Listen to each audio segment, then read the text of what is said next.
Hi, I'm John Byrne with Poets and Quants. Welcome to our Thought Leadership Series at UC Davis Graduate School of Management. Today we're going to speak to a longtime veteran of the faculty. In fact, Paul Griffin was one of the first faculty members at the school back in 1981. He started his academic career at Stanford, and you received your PhD at Ohio State in accounting. You are now a professor of management emeritus, which basically means you have great amounts of wisdom to impart when you do in fact teach a course. True? Well, but it also means that there are a lot of younger faculty that love to work with me, and so I have a lot of other colleagues to work with who are eager to advance their careers, and I'm more than willing to help them. So you're a mentor as well to other professors. But it's also a way of imparting that wisdom you talked about, of those many, many years of being in an academic institution. So Paul, what inspired you in the very beginning to become an academic? Interesting question. I didn't really know what inspired me at the time, but looking back, my father was a teacher and my mother were teachers, high school. My oldest brother, who was 12 years older than me, I looked up to him because he was so cool. He wore a suit and a briefcase, right? And he was an accountant. So I studied accounting, but then within a few years, my parental instincts got to me, so I moved from the practice of accounting into the academic world, and 50 years later, I'm still here. Wow. So that's the sort of the way that this all happened.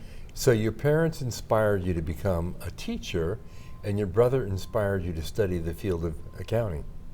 Yeah, in a household of where your mother and father are teachers, there's always this implicit emphasis on education. You go do your homework. Have you done your homework? You don't have to do the dishes because homework was more important. Right. So a lot of those things just we didn't realize at the time, but they really do make a difference to the entire sort of lifespan of your work. Yes. Yeah. And you've had a very productive career. You've published over 80 articles in leading journals throughout your career. And I wonder, the initial focus of your research would have been what? The initial focus of my research was in accounting. My advisor at the time was a University of Chicago person, and so they were very much steeped in the new finance that was coming out of Chicago at the time. And so I ended up doing a dissertation on accounting, but accounting in terms of the way it was presenting or measuring risks associated with a business that would be important to investors. So a lot of the emphasis that it's in part of my research is really been on how does accounting tell investors, creditors, and the public about the risks business face. Oh, that's a fascinating area. How did that topic evolve through the course of your career? Did you stay with it throughout your entire career? I have in the broadest sense, but if you think about risk is multifaceted. Risk could be the probability that the stock market will crash, right? Risk could be the probability that the product doesn't sell well. Right? And those are what we call traditional financial risks. Yes. Today, the risks are entirely different. They deal with sustainability. They deal with the threat of climate change.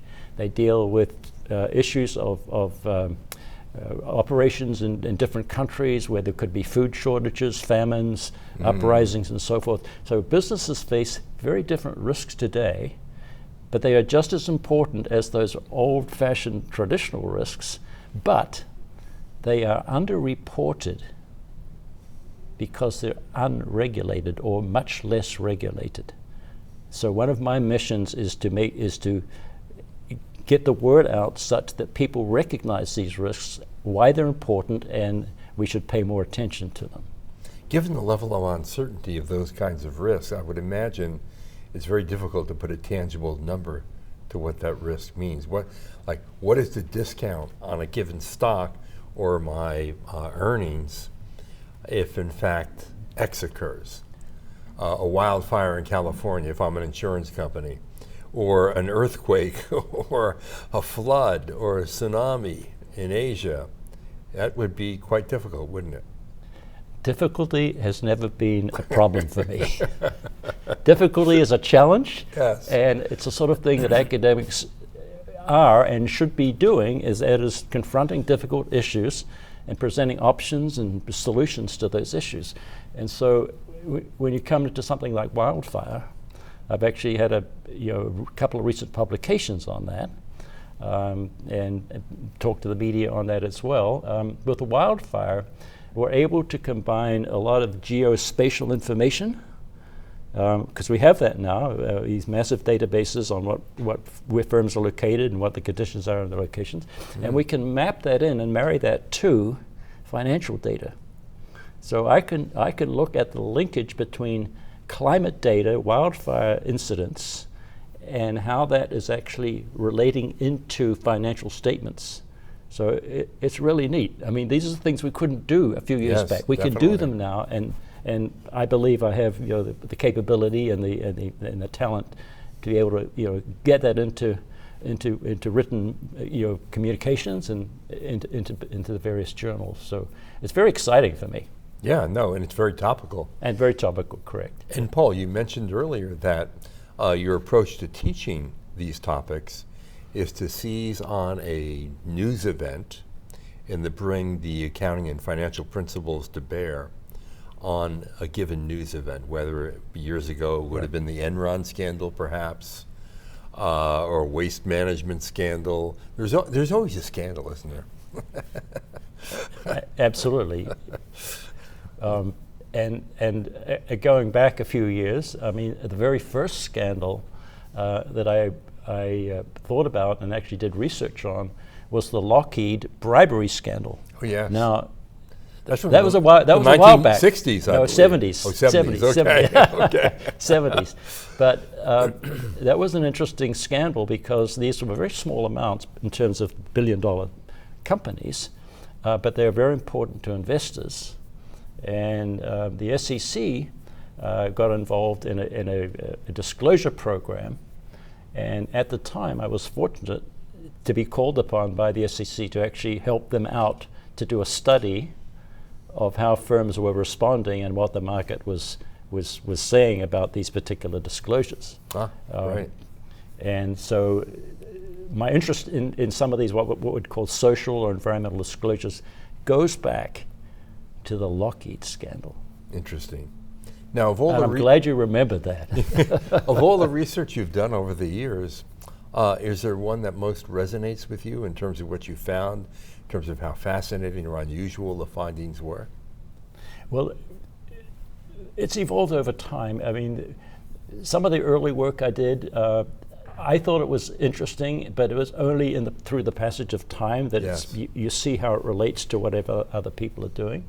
I think some of the work I started doing about 10 years ago, and that was on climate risk disclosure in financial statements. What were firms telling the public about their climate risks?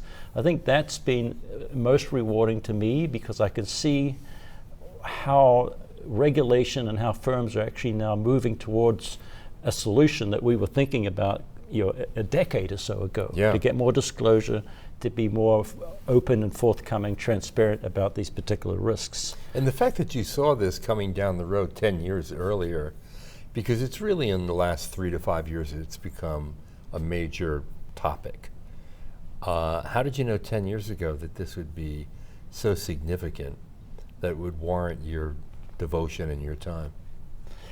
Well, it was pretty clear from the science, which was becoming pretty clear back in the early 80s that we faced an issue in terms of burning too much carbon.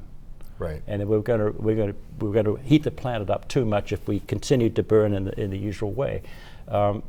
And so those issues were there. I thought, well, that is a risk, okay? But how do we measure that risk in terms of its impact on a company? And that was unclear, but around that time, some voluntary disclosure was occurring that was surrounding what firms were emitting as carbon emissions. Right. Right? And so we were able then to look at firms' carbon emissions and ask the question, do investors, are they concerned? Do they worry about firms' carbon emissions? I imagine they worry a lot more today than they did 10 years ago. But even 10 years ago, we were able to prove through analysis that investors did pay attention to that.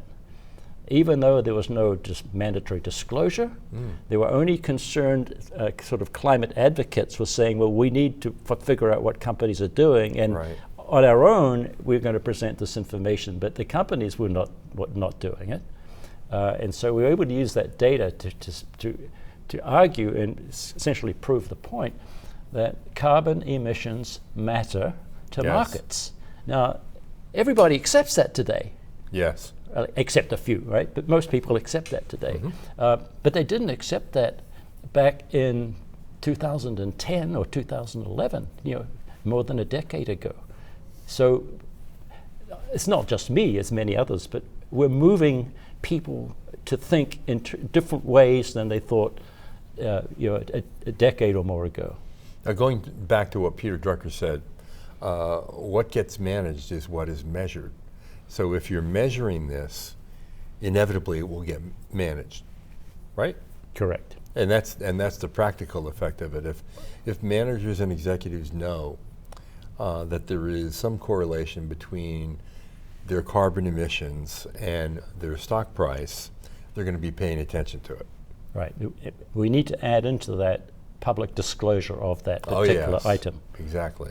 So if they're measuring and managing, not telling anybody else, it's not such an issue for the companies. But you're absolutely correct. And going back a few years, around that same time, I did some work on what's called the conflict minerals rule. And this came out of the Dodd-Frank Act, came out of the Great Recession and so forth. And that was a disclosure rule that said if you have operations or if you are mining in the DRC in Africa, which is a conflicted country, you've got to disclose that. And the companies just were totally against any disclosure. But the SEC and the Dodd-Frank went ahead and required this rule. Companies didn't like it, but within 2 or 3 years later, under the manage and measure notion, they found that the disclosure rule was getting them to improve upon their understanding of the supply chains. So the overall benefit was positive for these companies because they understood much better the supply chains, in some way a sort of unintended consequence of the disclosure rule. Right. And if anything, when you talk about global supply chains, they've been very much in the news through the years of the pandemic and now, and how disruptive they've been. I'm sure that is a risk that is increasingly being assessed today, right? You are referring to one of my most recent articles. How about that? Huh? Yes. And so on the supply chain issue, okay, firms, as you know, have supply chains all over the world now, and particularly American companies. They're very well integrated globally. Those supply chains are the biggest contributors to emissions. All right? So to understand firms' emissions, we've got to understand their supply chains. Oh, that's true, because just the cost of transporting these materials and the energy that's used to do that is considerable. Yeah, and there's a rule under consideration by the SEC right now. It's a proposal, hasn't been passed yet, that is going to require firms to disclose their emissions, and including their supply chain emissions, which is called Scope 3, is the word for it. Yeah. There's a lot of pushback. I bet there is.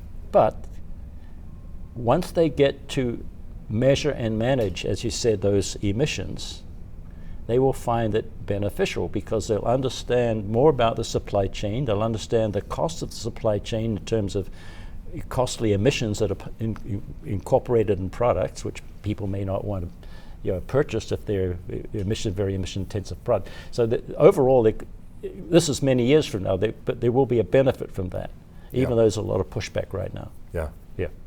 Now, another risk that supply chains pose, well, a good example would be Apple and the use of contract manufacturing in China in particular, which is increasingly the subject of a lot of adversarial rhetoric. And how do you assess a risk like that, where a company is solely dependent entirely on acquiring a product from a country that could be a very big adversary to the United States? And if in fact there was some sort of conflict, their supply could be completely cut off. Now, do you think investors fully appreciate that risk? And it's reflected in the stock price of Apple today? I think we could certainly learn more about those risks. There's a trade-off that firms and investors have to consider here, and that is that, yes, we would like more information as investors, but some of that more information could be harmful for the company in terms of their competition. So they can't give too much away in terms of what they're doing, where they're operating, and so forth. So there's a nice balance that needs to be drawn between information that we think we would like, but information that probably we shouldn't have because it's going to affect the way our firms do business and affect the value of the company and so forth. Just an interesting little anecdote on Apple. When the conflict mineral rule came up, Apple were producing iPhones which included conflict minerals, right? And they're part of the iPhone. And a reporter from Florida got hold of my study, right? And the reporter from Florida would say, "Professor Griffin, I have some of my readers and they're worried about their phones. Should they be buying phones?" Right? And I said, "Well, I don't know if they should or not, but it's pretty clear that they have these conflict minerals, and that's something that potentially harmful if you believe in correcting some wrongs that are taking place in different parts of the world." So you never know what's going to happen to your research. Who's going to ask a question? That's really true. How has your research and your career changed you as a person? I just think I wouldn't say change. I just think it makes me continually interested in looking at issues and thinking about ways to address them with the tools and the knowledge that I have. So it keeps my mind 100% alive, interested in research, interested in using research to answer questions. Hopefully some of those questions could have policy implications or investor implications. Which probably goes back in some way, and it's tied to your initial motivation to be someone who spent his life in intellectual curiosity. Don't you think? Intellectual curiosity, I think, is just a fantastic driver, to make you feel alive, to make you feel you want to get up in the morning and you want to get down and just work hard on something. It's frustrating. Science is naturally frustrating. You think you have results and somebody disagrees with them, and you go back and you look at them and you say, well, yeah, that person was right. I had wrong. I've got to start over again and look at things a little differently. So it definitely is frustrating. But if you have a long goal, a long horizon, it's the best place to be. Indeed. Well, Paul, it's been a real pleasure. Thank you so much. It's been great to talk to you. Thank you. Thank you for having me. Absolutely. Yeah. Well, you've been listening to Paul Griffin, who has much experience, having been one of the first faculty members at UC Davis. And you've been watching part of our Thought Leadership series at the UC Davis Graduate School of Management, where we're exploring the ideas, the passions, and the motivations of some of the school's top faculty. Thanks for watching.